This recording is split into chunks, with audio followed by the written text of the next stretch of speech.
Hola, ¿qué tal? En este video te voy a compartir las 4 diferentes áreas de formación si tú quieres servir en un ministerio de la iglesia.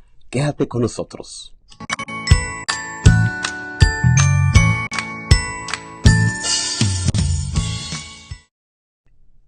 Hola, ¿qué tal, hermanos? Qué bueno que estás aquí conmigo en este transmisión por medio de Facebook Live.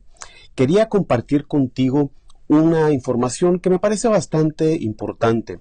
El otro día estaba escuchando a mi hermano Javier Maldonado hablar de la necesidad de tener formación si quieres servir en algún ministerio.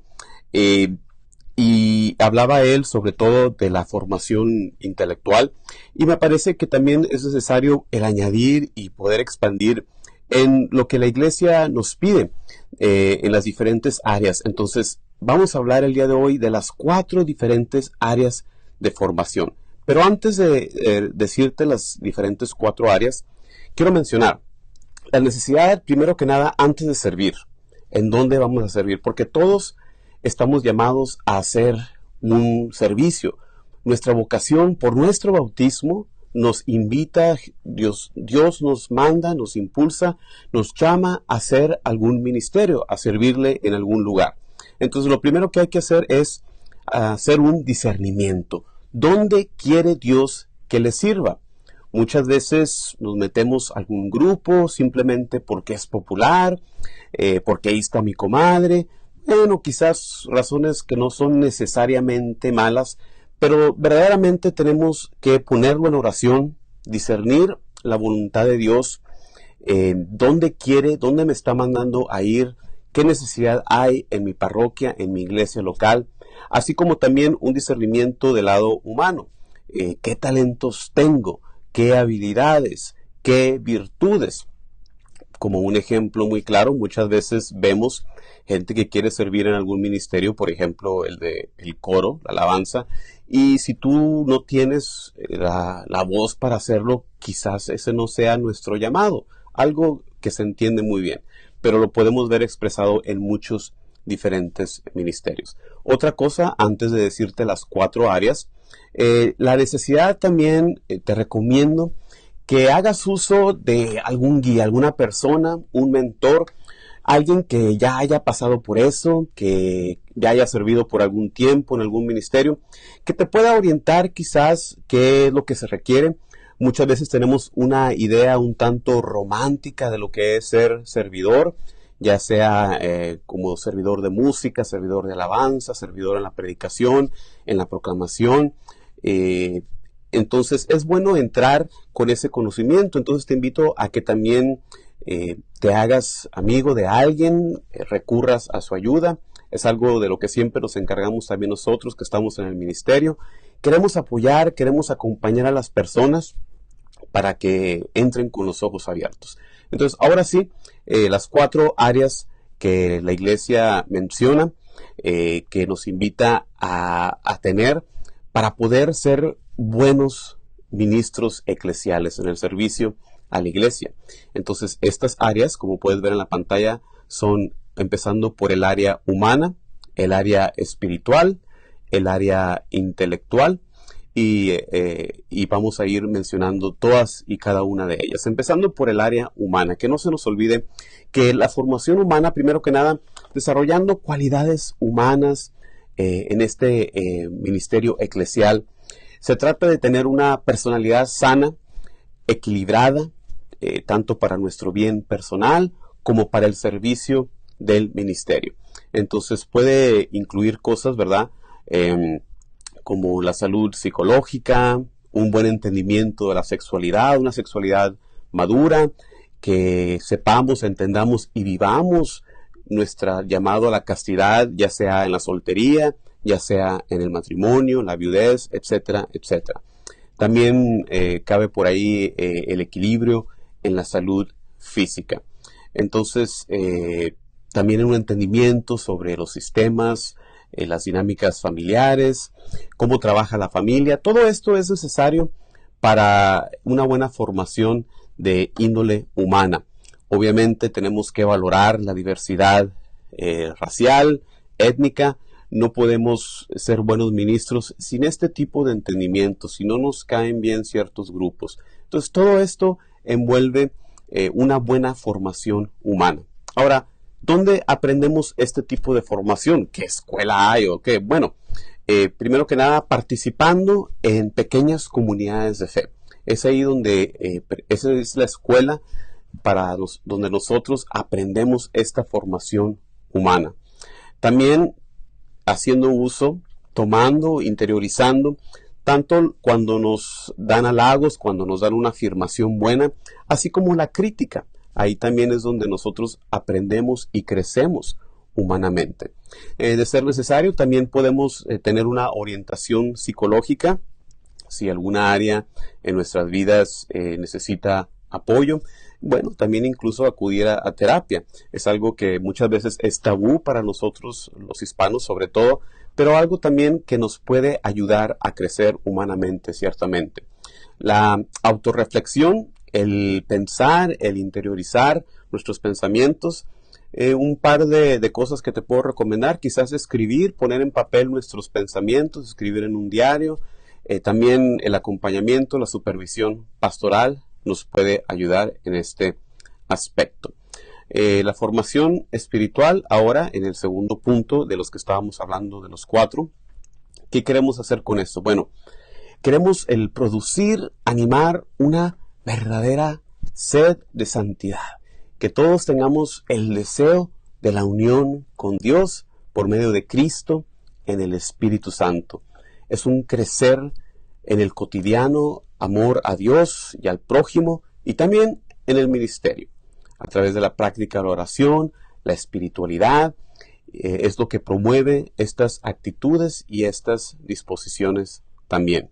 Entonces, ¿cómo se hace esto? ¿En qué consiste? Bueno, sobre todo este crecimiento espiritual construido sobre la palabra de Dios. No podemos ser ministros, no podemos ser servidores, si no está nuestra vida, nuestra práctica empapada de la palabra de Dios.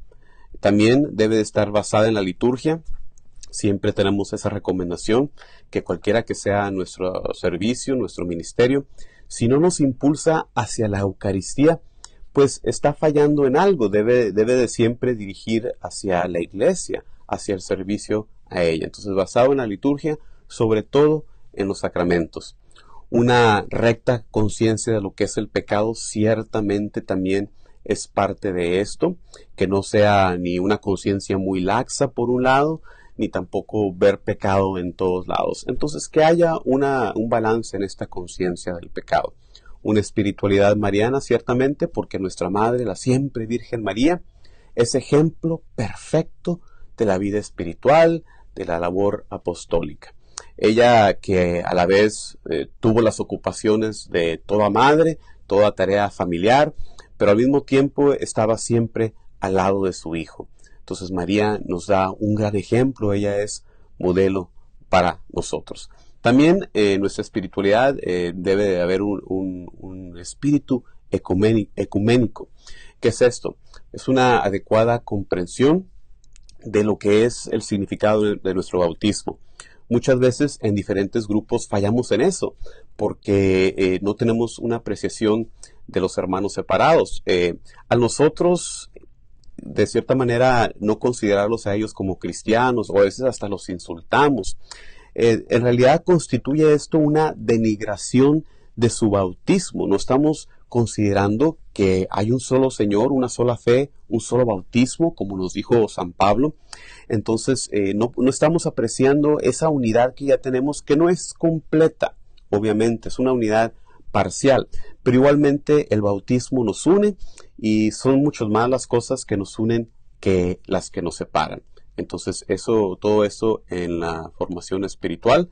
¿Cómo llegamos a formarnos? ¿Dónde se hace esto? ¿Cuál es la escuela? Bueno, para esto se requiere la oración diaria, las prácticas espirituales, las diferentes devociones que podemos tener, acudir a la misa, obviamente.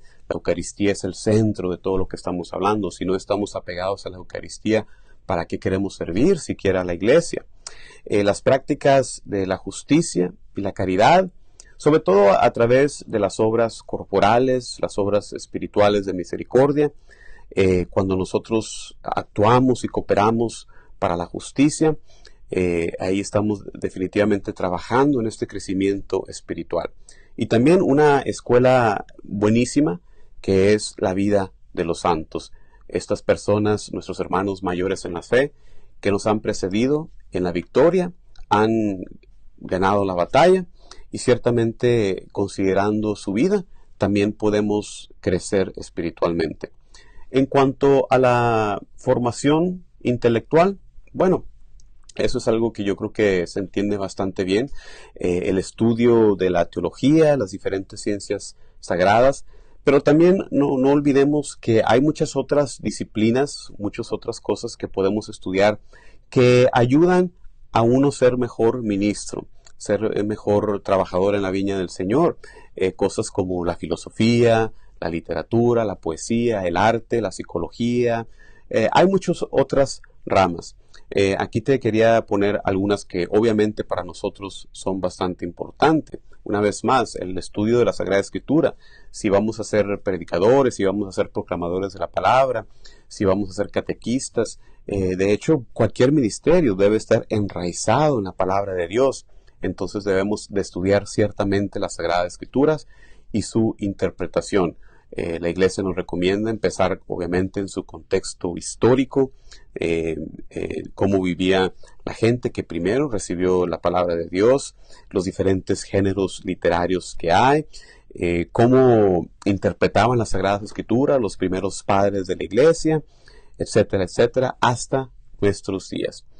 Parte de esto también obviamente es la teología dogmática, la teología sistemática, todas esas áreas de gran importancia como la Trinidad, la Cristología, la Eclesiología, la Antropología, Escatología, todas las diferentes áreas de la teología dogmática, ciertamente también muy necesarias para nuestro crecimiento y formación intelectual. La teología litúrgica y sacramental, la teología pastoral, claro que sí, la doctrina social de la Iglesia, áreas que todas ellas también son muy importantes. Teología pastoral, espiritualidad, derecho canónico también, ciertamente áreas muy importantes. Finalmente, la última área, la formación pastoral, es la cuarta área de formación. Aquí en el área pastoral se cultivan los conocimientos, las actitudes, las diferentes aptitudes que atañen directamente a un funcionamiento eficaz en el área de un ministerio en particular y la administración pastoral que respalda ese ministerio. Entonces, cosas que van dentro de esto es, bueno, a nosotros nos toca, si participamos y sobre todo si somos líderes, el cómo poder nosotros formar a otras personas también por igual. Nos toca también aprender cómo conducir oración comunitaria, predicación, enseñar por igual, aptitudes de buena comunicación, de buenas relaciones, así como también lo que es la colaboración. Entonces, todas estas cosas importantísimas, la colaboración muchas veces es algo que vemos seguido en las parroquias, que trabajamos en nuestras propias áreas y ni nos molestamos por ayudar, ni que se metan tampoco con nosotros en nuestra área. Así que todas estas cosas son muy importantes. Quería pasar un momentito contigo y expandir en ese pensamiento que escuché, como te comenté al principio, de mi hermano Javier Maldonado. Saludos si alcanza a ver este video, sobre la necesidad de estar bien formados. Entonces, por eso quería pasar un poco de tiempo en lo que son estas 4 áreas de formación. Ahorita en un momento voy a poner, terminando la transmisión en vivo, un enlace en los comentarios donde te voy a poner un documento que la Iglesia aquí en Estados Unidos ha sacado para ayudar a guiarnos en la formación de ministerial de laicos en algún servicio de la Iglesia. Así que pon en los comentarios también cuál ha sido tu experiencia, si has tenido ya alguna experiencia de formación en alguna de estas áreas, cómo te formaste tú en el área humana, quizás cómo te formaste tú en el área de formación intelectual, en el área pastoral. pon tu reflexión en los comentarios, o si tienes el deseo, si quieres alguna ayuda, también lo puedes poner en los comentarios. De otra manera, te quiero agradecer por pasar este ratito conmigo. Muchísimas gracias. Cualquier cosa, como siempre, estamos en tu disposición a través de aquí, de estas redes. Gracias por acompañarme en este video y que Dios te bendiga siempre.